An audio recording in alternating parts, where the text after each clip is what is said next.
Bonjour à tous, aujourd'hui je vous retrouve avec un produit de la marque Shox afin de vous présenter la technologie de la conduction osseuse. Alors je vous invite à ouvrir grand vos oreilles.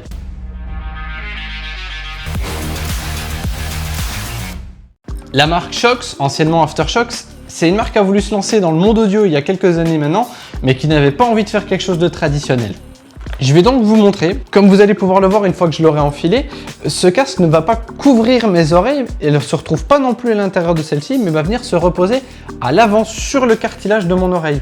C'est tout simplement parce que du coup ce casque utilise les os pour transmettre le son à votre oreille interne. Cela permet donc dans l'idée de profiter de sa musique ou bien de sa navigation par exemple, tout en gardant l'oreille ouverte sur le monde autour de soi. C'est quelque chose qui a été tout d'abord pensé pour les sportifs. Imaginons que vous faites votre sport du matin, vous voulez profiter de votre musique, mais si une voiture arrive rapidement ou quelqu'un vous interpelle, vous voulez tout de même entendre ce qui se passe autour. Maintenant, c'est quelque chose qui se prête à d'autres situations, comme si par exemple vous êtes en bureau et que vous avez besoin de musique pour vous concentrer, mais que vous avez aussi besoin de rester disponible si un collègue a une question ou que votre téléphone sonne. Je m'en sers maintenant depuis 2 semaines principalement dans l'atelier ici chez LDLC et j'ai eu un collègue qui s'en est servi aussi durant les soirs quand il allait faire son jogging ou son tour à la salle de sport. On a pas mal de choses à dire dessus quand même. Le modèle précis donc que j'ai là, c'est le Open Run Pro, qui est donc à 190 € environ. Il est livré avec une petite pochette pour que vous puissiez ranger tout simplement votre casque dedans quand vous le transportez, avec son petit câble de charge au besoin. Le casque se présente tout simplement comme ceci. Vous avez 2 petits haut-parleurs qui vont venir se placer donc à l'avant de l'oreille et ensuite le tour de tête qui est ajustable pour pouvoir le régler au mieux à votre tête. Pour le placer sur sa tête, ça peut être très facile comme très difficile dépendant des personnes. Moi, j'ai mis un petit moment à comprendre comment le positionner.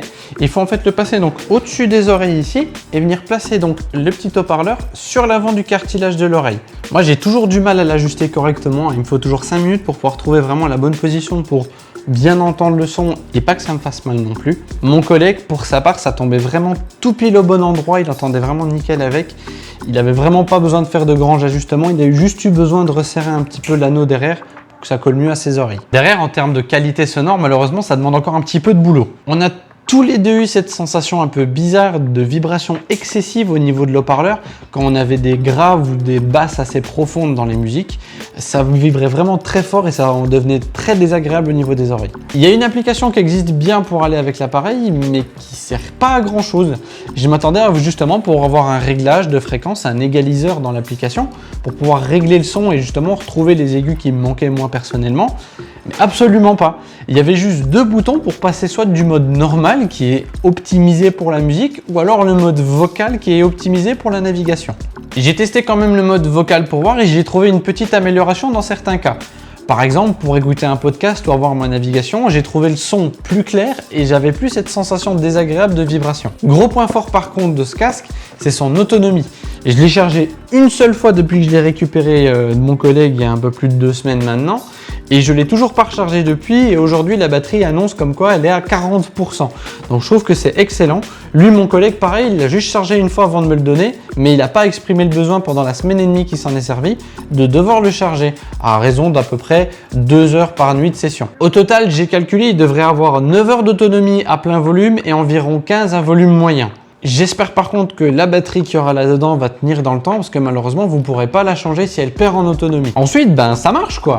Je peux très bien avoir le casque sur la tête et avoir une discussion normale avec un de mes collègues ou prendre mon vélo et avoir la navigation dans mes oreilles tout en entendant correctement ce qui se passe autour de moi. Mais par contre, pour 190 €, je ne saurais pas vraiment dire si ça vaut le coup.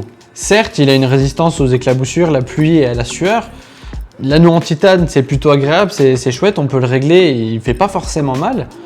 Mais la technologie doit encore un petit peu évoluer au niveau sonore. Ça reste un produit très chouette avec un sérieux intérêt pour protéger vos tympans, mais également garantir votre sécurité dans les situations qu'il nécessite. J'en suis pas forcément déçu, ça reste quelque chose de très prometteur, mais j'attendrai voir qu'est-ce qu'ils vont faire avec les prochains modèles, voir s'ils arrivent à faire évoluer la technologie encore plus loin. Il y a des modèles qui existent avec un prix réduit comparé à celui-ci, mais qui n'auront pas forcément les mêmes fonctionnalités. En termes de qualité sonore, je pense pas qu'ils doivent perdre énormément, mais ça permet éventuellement, si vous faites l'achat, de peut-être moins le regretter au final. Sur ce, je vais vous laisser. Avant de terminer la vidéo, je vous invite à aller dans les commentaires pour pouvoir laisser une question à laquelle je pourrai répondre dans une prochaine vidéo FAQ. Ou si vous avez une suggestion de vidéo ou un produit que vous aimeriez voir, me le poser également dans les commentaires pour que je puisse y réfléchir. Moi, je vous souhaite de passer une très bonne journée en attendant et je vous dis à très bientôt en boutique.